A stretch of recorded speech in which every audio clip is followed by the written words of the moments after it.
just really like to welcome you and thank you for coming out this evening. It really is such an important opportunity as we sort of look at 9 into 10 and have the opportunity to pick a few subjects.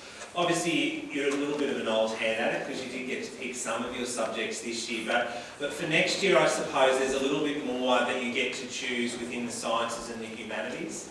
And really use the opportunity not just to be able to pick the subjects for next year, but started to think a little bit about Year 11, 12 and beyond. And so really to use it as an opportunity next year to sample those things that you think you might be interested in Year 11, so that you can actually really taste to see, yes, I'm interested in this and yes, this is the way I want to go. Or alternatively, yes, I've tried that and that was a great experience. And so it really provides that wonderful opportunity to really be able to start to hone your learning in 10 as you head into Year 11 and 12, as opposed to, I know in other schools where I've worked in, that you actually make that choice in Year 11 and have that uh-oh moment about halfway through, and it is actually high stakes. So you really do get that wonderful opportunity in Year 10 to really be able to have a look at those subjects to really make any informed choices as you head into Year 11. So again, thank you very much for coming out this evening. And you know, the teachers will be here and are around after this to really sort of pick their brains and ask lots of questions as we work together to help your subjects. Good evening, and I'd like to add my welcome to you all. Thank you for joining us this evening. For those of you who have not had the opportunity to meet before, my name is Lakshmi Mohan and I'm the Director of Teaching and Learning. Today I'll start by giving you a brief overview of the subject selection process. Following this, our Head of Careers and Pathways, Mrs. Megan McLaughlin, will talk to you about vocational education. I'll hop back on and give you a quick run through on how you can go onto the online portal to lodge your subject selections. And the main part and the key focus of this evening is to allow you the opportunity to meet with our teachers, with our specialist teachers and heads of department. So this evening we have with us our teaching and learning team, which consists of our heads of department. They are all experienced educators. They're really passionate about the subject areas that they lead, and they're here to guide and support you through this really important process. I thank them for giving their time to be here today, and I also thank a number of our specialist teachers who are here tonight. They're here to again answer any questions that you might have, so I encourage you to take that opportunity. I'm not going to spend too much time here talking because, like I said, the main point of this evening is for you to be able to mingle with staff and ask questions. So to start off with, we acknowledge that it is a really important step as your daughters move into the senior schooling years. So they're moving from the middle years into the senior schooling years.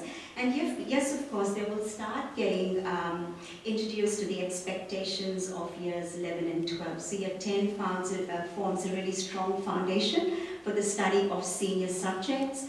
In most subjects, your daughters will be attempting assessment genres of the senior ATAR system as we start preparing them for a smooth transition into years 11 and 12.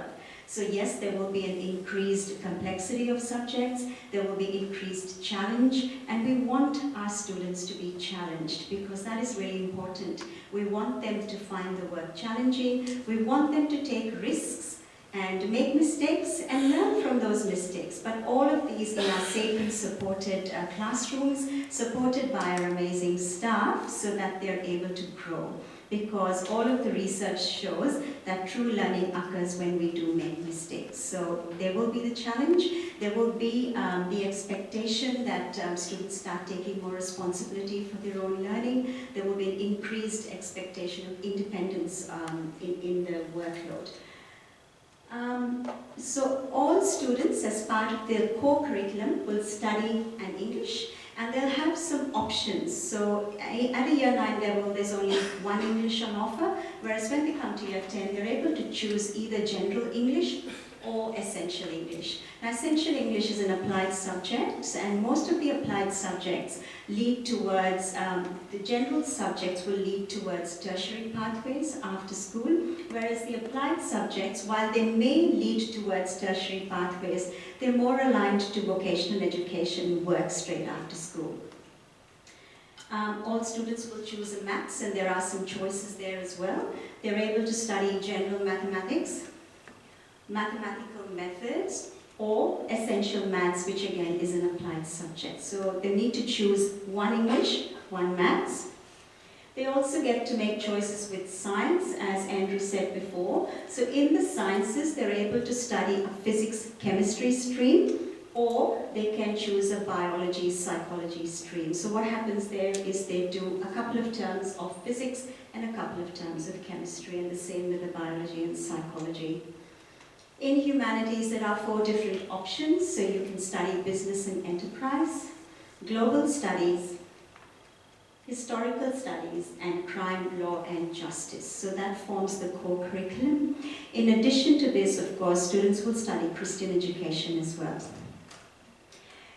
They then can choose 3 electives from a choice of 15. So we do offer a wide range of elective choices for our girls to pick from. And you will notice that in here, you will find the humanities subjects and the sciences as well. So that basically means that a student can choose a humanities as a core, but could choose another humanities subject to study as an elective. And the same with the sciences. You could have a student choosing to study physics chem as a core subject and choose biopsych as an elective, which 50% of our students this year do.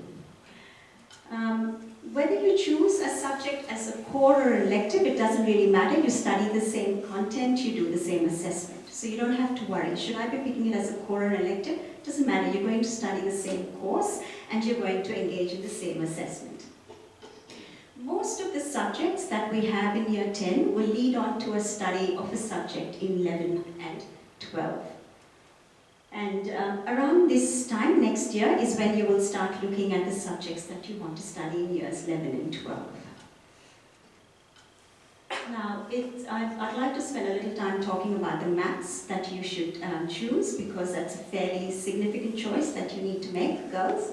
So if you want to study maths methods in year 11 and 12, then you must study maths methods in year 10. So if you choose to study general maths next year, then you are not able to go on to study maths methods in 11 and 12.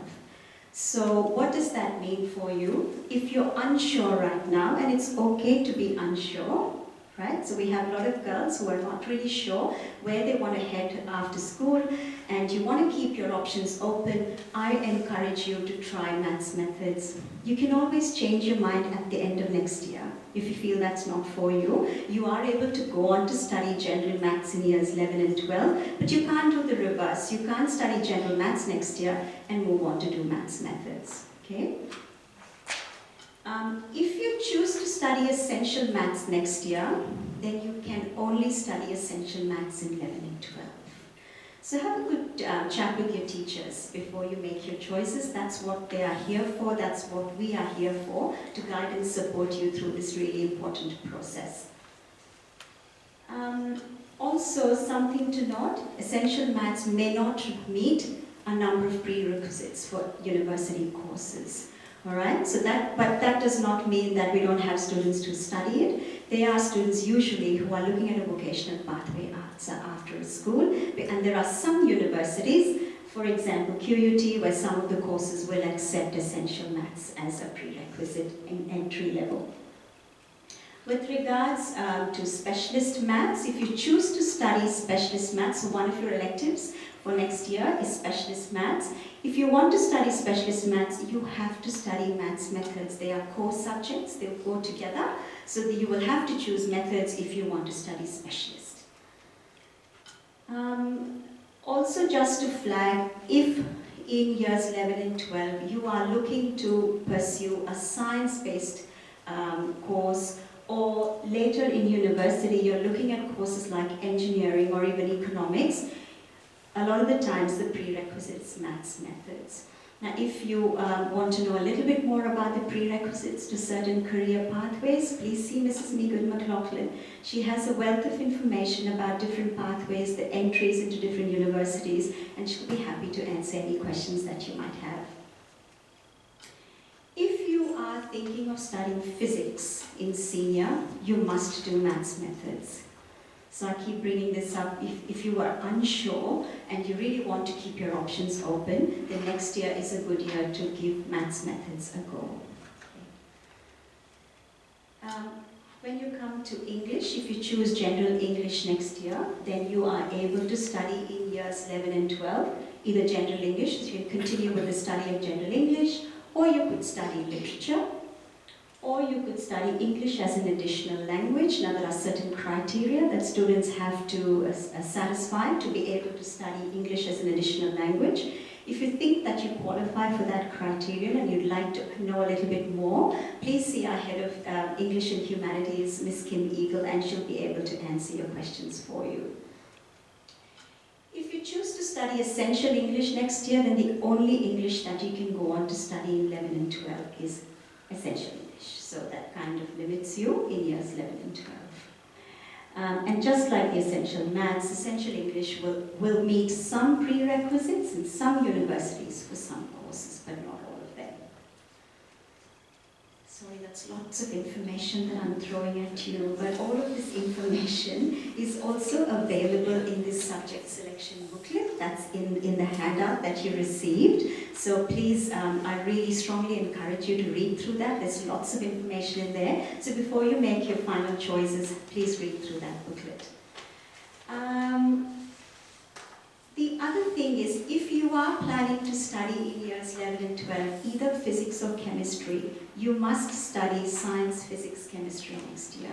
So you can't do biopsych next year and then say, in year 11, I'd like to do physics and chemistry.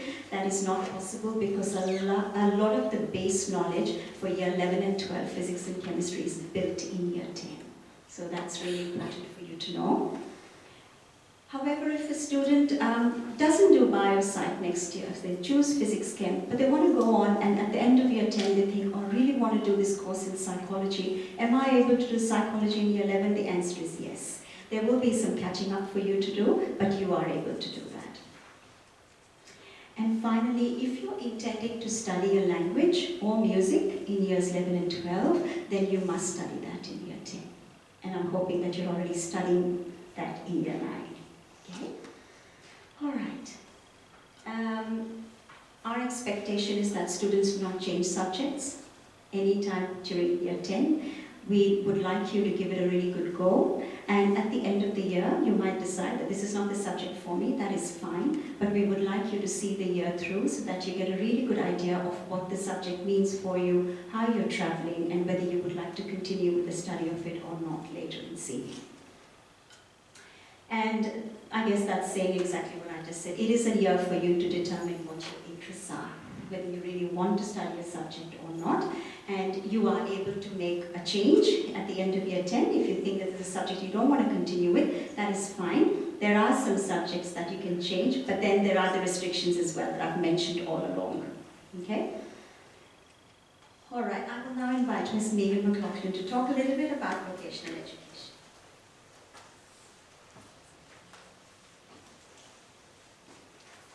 Good evening. My name is Megan McLaughlin. I'm the Head of Careers and Pathways. My role at the college is to provide career counselling and pathway options to our students. I'm an accredited career counsellor with the Career Development Association of Australia, having completed a graduate certificate in career development practice at the beginning of 2021. Year 10 students focus on planning their pathway to achieve broad career goals that offer a range of options. Year 10 students can study a vocational course.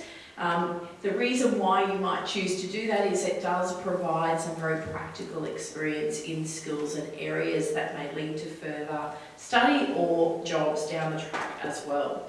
For students in Year 10, they're able to undertake a vocational course with TAFE as part of their education. Oh, sorry, I skipped over that bit quickly. So we do have a VET course that obviously will provide you with QCE points, which is very important to study towards your Queensland Certificate of Education. And completing a course that's a VET course can lead to a pathway entry for some universities, which I'm going to go on to in a moment in a little bit more detail. So we do offer for students moving into Year 10, they can study through what's called TAFE at School. TAFE at School offer a really wide range of courses. I have already sent out links to the TAFE at School brochure for 2023. They offer everything from horticulture to plumbing to mechanical. There's everything that you can think of that you could study. Courses open for enrolment on the second Monday back, Monday the 18th of July. They do fill very quickly. There are a couple of courses that are particularly popular. Animal studies at the TAFE at Grovely fills lightning speed. It must be a very popular one. They're also offering it at Redcliffe next year in light of how popular it is. TAFE at school is a great option. It allows students to experience what it's like to be in an adult learning environment. They travel to and from the TAFE institution on their own. They study with other school students, which is really important. They're in a classroom with high school students, not adult learners, but they're on a campus with adult learners. Taking them away from school for a day can, for some students, cause a little bit of worry whether they're going to miss out on school, and the answer is yes, you will miss up to 6 academic lessons being at TAFE at school. So it is very important that you are one of those learners that is very self-directed, that you make contact with your teachers very regularly so that you can find out what work you need to catch up on. The expectation is that students will catch up on the work they miss while being at TAFE at school. We do allow for this, so TAFE at school would sit in your body of subjects as one of your elective subjects. Therefore, you would have a study line built into your timetable because of that, and so there would be a number of different study options throughout the 2-week timetable, with the expectation that you spend those study lessons catching up on the work that you miss. Now, everyone goes study line and thinks that sounds like a wonderful option, but you have to be a very organised person. When you get downtime, we all know what it's like to have a little bit of downtime. It's not downtime to start looking at things on the computer that are not school related. You do have to actually use that time wisely. No one's going to be there checking over your shoulder that you are doing your TAFE work, but having said that, I am on a lot of study periods and do sit with students and make sure that they are staying on task through that time.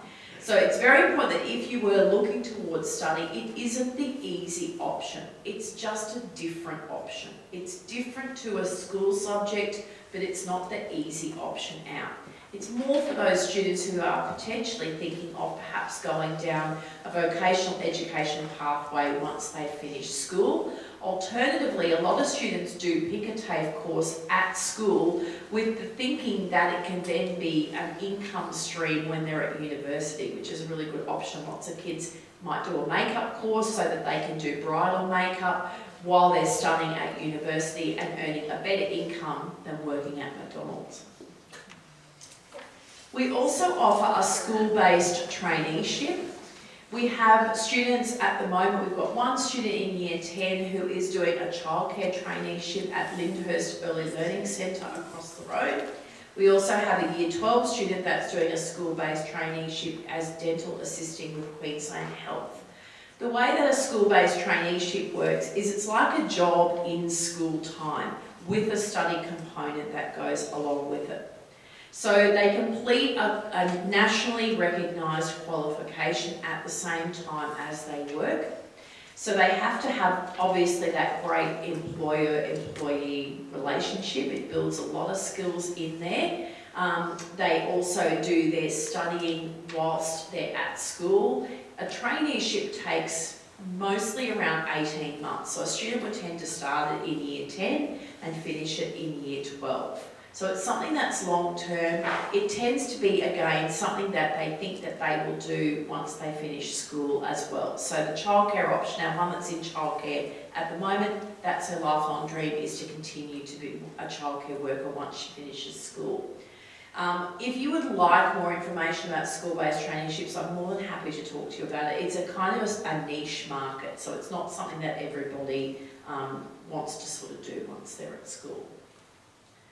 So the TAFE at school, I have sent you the link, but following tonight I'll resend that link to the TAFE at school brochure and price list. In Year 10, you're very lucky because most of the courses that you can do at a Certificate 1 or a Certificate 2 level are fully funded by the government. So you can actually try out a vet course at no cost whatsoever. Certificate 3 courses and upwards do tend to attract a heavily subsidised cost, but there is a cost attached to those as well. Up there is my email address, and I will send you the link to the TAFE website again tomorrow for you to have a look.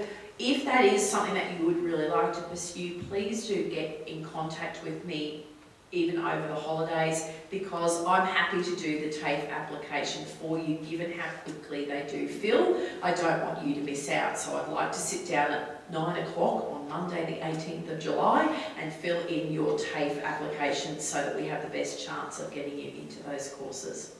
Thanks so much.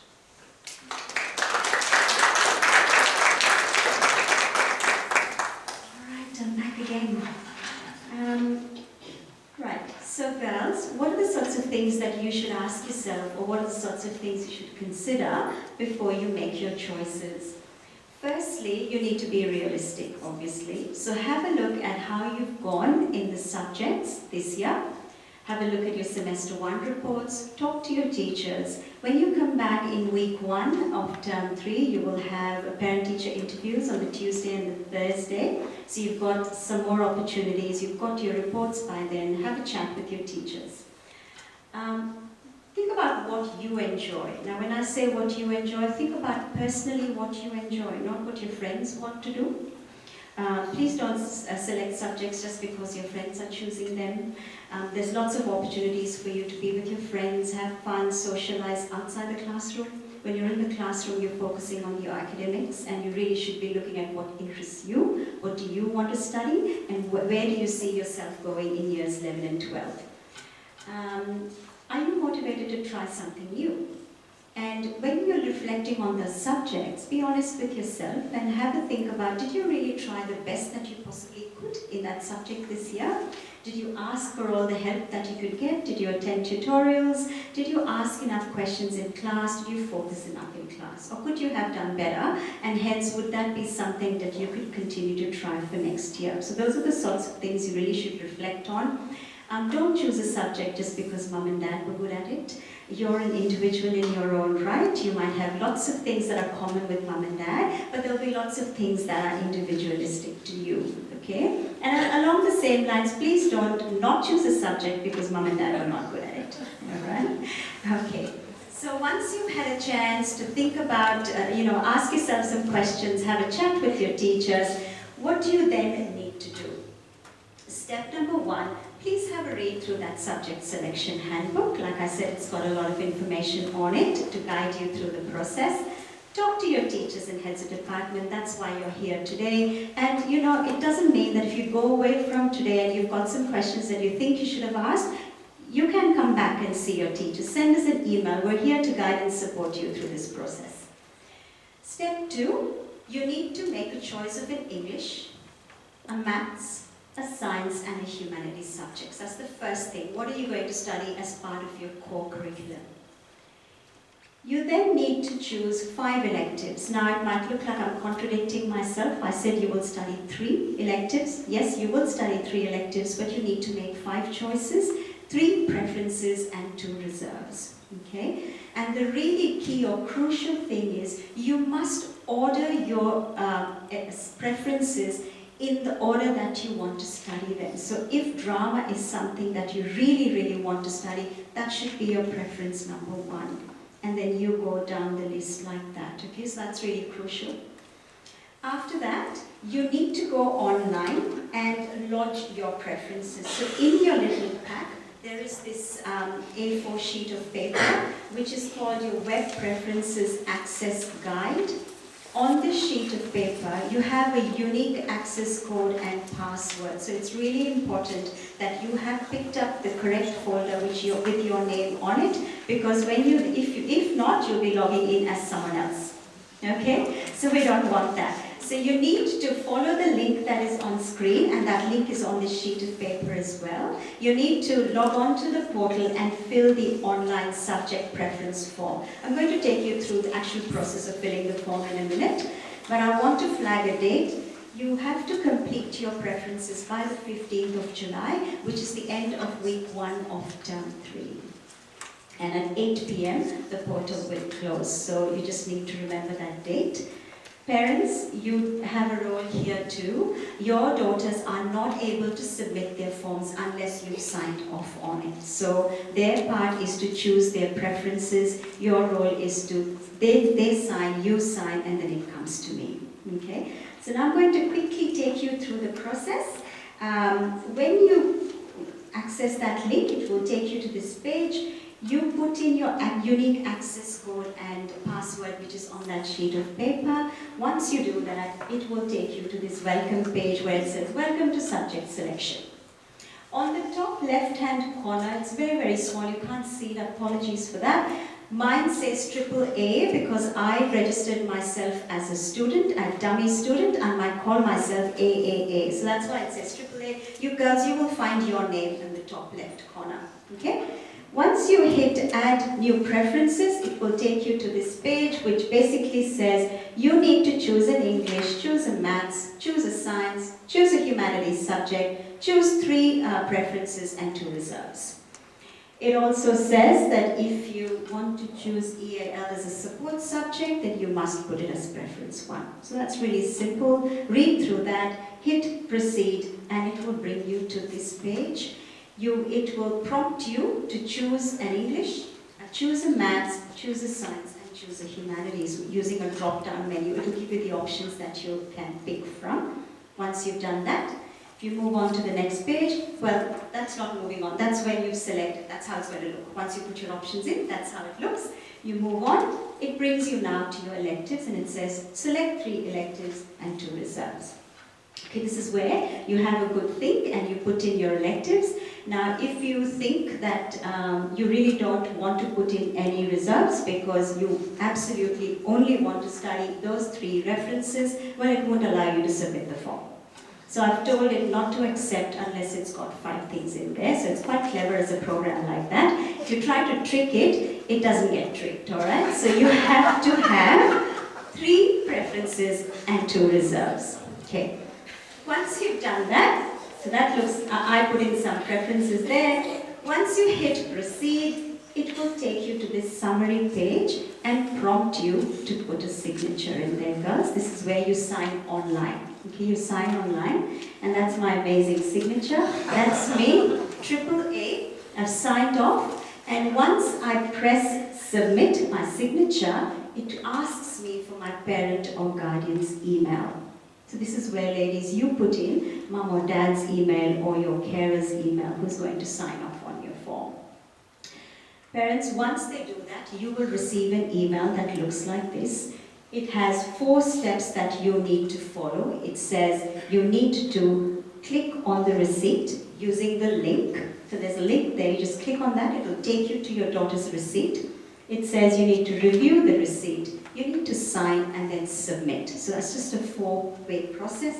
And all of that is here, so please don't feel that once you go away from here you might have forgotten the steps. It takes you through that on this page. So when you click on the link, it will give you a summary. It will tell you the subjects that your daughter has chosen to study. It will say that she signed off on it, and it will prompt you to sign. You need to sign. I'm sure you could do a better job than what I have done. That looks very, very basic, but that's my signature as a parent. And after that, once I submit, that's where it is. It will ask me to sign and submit, and that's it. It gives you a summary, and that's your proof. That's your proof to say, I've read it, my daughter signed, I've signed, and everything's good. You are able to, if you look at the top right-hand corner, it says you can open a print view, so it will allow you to print off or save as a PDF, just to keep a copy for yourself to know what you've done. Now girls, you have 5 opportunities to change your mind. So what does that mean? Say you have a bit of a think and next week you go in and put in your preferences. And then after a week, you start thinking, oh, maybe I don't want to study that particular subject, I'd like to change to something else. Or you think, I'm not really sure about the order in which I've put these preferences, I'd like to change them. You are able to go in, and you have 5 opportunities to do that. So you can submit a new preference order up to 5 times, but that has to be done before the 15th of July. Once we hit that 8 p.m. on the 15th of July, the portal will close and you can't make any more submissions. All right. What happens after that? Once all the students' preferences are in, we will draw the timetable lines. Now, unlike a number of other schools, we don't predetermine our timetable lines, so we don't draw our timetable lines and say, look, choose one from each line. We're actually asking you for your preferences, and we try very hard to build the timetable around the preferences of our students, trying to personalize each student's timetable the best that we possibly can. That is our aim. But you will appreciate that, we can't all the time guarantee that you will get your top 3 preferences. We will try our best, and that's why we ask you to put in the reserves as well. Once we know what electives you have been offered, we'll send you an email. That will happen towards the end of term 3. And what the resultant, the final timetable obviously depends on how we're able to resource it and staff it from a schooling point of view. And all final decisions obviously rest with the college and what we will be able to offer. There is some scope, so once the lines are determined and you've got your electives, there's a little bit of scope for you to change subjects if you do want to. We prefer that you don't, but if you do decide, then they have to be on the same line. The subject that you want to change into has to be on the same line of the timetable, and also we need to look at what is the capacity of the class and how many students are already in there. Finally, we're all here to help you through this process, so please ask. I'm going to stop talking now and allow you to meet our amazing staff and heads of department. So if there's any questions about the actual subject selection process, please reach out to me. If you have any subject specific questions, talk to our specialist teachers and heads of department. And I thank you very much for coming this evening. There is one more document in your handout, and that is this little map. It tells you where the different subjects have set up this evening. We're all on this floor at the LRC, so it's pretty easy for you to navigate. But the map is also now on screen. So thank you very much.